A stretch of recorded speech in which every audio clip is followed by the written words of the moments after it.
Hi, I'm Pete Rutherford. We're here at the Kimbrickie Eco House and Garden in Sydney, Australia. And I'm very excited because we have Dave Holberton here with us today. He's going to show us how to build step by step your own homemade wicking garden bed. And tell us a bit about that, please, Dave. Okay, a wicking garden bed is a raised garden bed with a water holding capacity in the bottom of the bed for long-term availability for perennial watering for plants. What's different about this is it interfaces directly with the stormwater pipes connected to any building and takes the rainwater off the roof through the garden bed and then back into the stormwater pipe. We're going to show you how to build one, or you can get landscapers or people like us in to build it for you.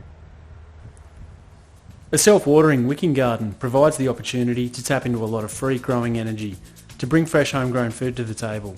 The immediate benefit is a minimised requirement for watering. This means in times of high rainfall we can leave the garden unattended for extended periods. And what a great feeling knowing we're giving a use to rainwater before it disappears down the drain. The purpose of this video is to invite you to consider installing these garden beds for yourself. You could also discuss this with a builder or landscaper, or if you're in Sydney, Australia, we can install it for you. All you need to understand is a few basic principles, and the garden can be made to suit any building or landscaping aesthetic. Here at Kimbrickie Tip, we've constructed entirely out of reclaimed items from landfill. We have also daisy-chained this garden onto the overflow of a water tank.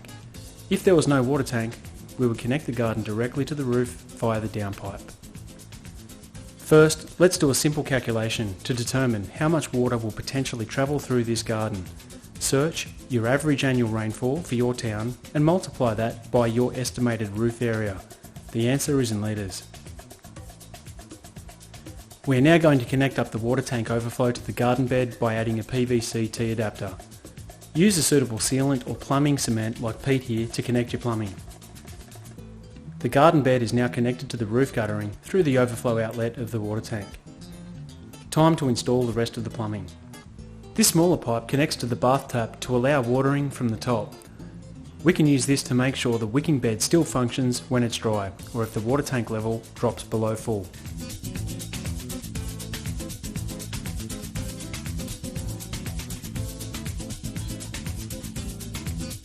This clear tube is our internal water level indicator. At all times, we can easily check from the outside how high the water line is inside the bath. You could also use another PVC standpipe in the garden. Just cover with a lid for insect exclusion. Our bathtub here will hold about 150 litres when full, so there is potential to overdrive this concept by daisy chaining more of these types of gardens together for additional growing space and more food.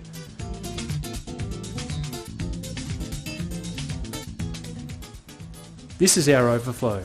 All excess water will leave the bath once filled to this level.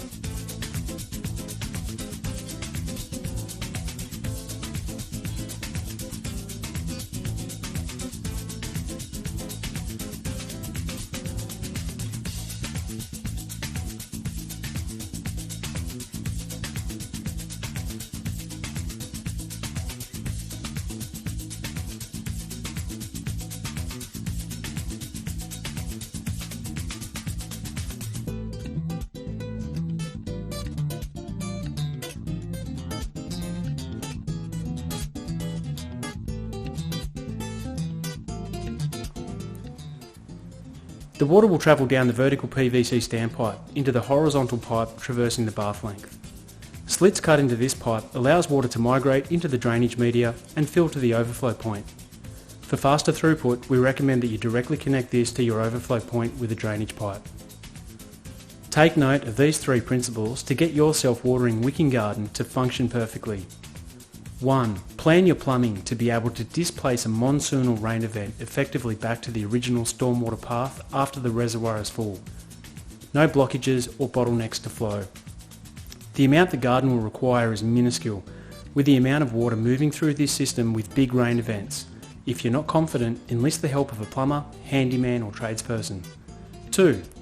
Plan your internal water level to be just below the bottom of your soil layer and add a soil exclusion blanket or a layer of sand to prevent the soil descending into the waterline, mixing with the drainage media, making the soil anaerobic. 3.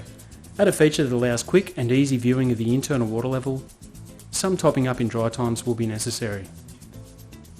To get it all started, the item that you need from the hardware store is called a downpipe adapter. They'll have a few different sizes to suit the various size downpipes. For renters and those in strata type housing arrangements, check with your landlord or body corporate for approval before installing. Happy building, everyone.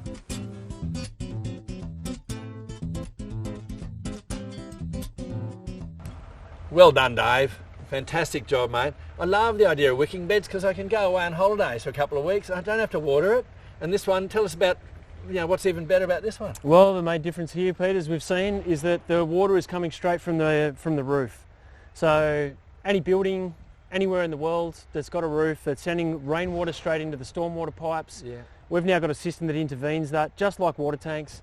We're taking the water through this system, it's growing our food, and then off to the stormwater path as normal. And if we don't get much rain, just we've tapped that to the rainwater tank. So you can see that there. Perfect. So thank you very much to this recycling resource facility for providing all these materials that would have otherwise gone to landfill. We're giving people the opportunity to grow some beautiful food, organic food, to keep their families healthy, eh? Yeah, I love it. Thanks a lot, Dave. Thank you very much. Great job, mate. Cheers, mate. Yeah. Yeah, wonderful.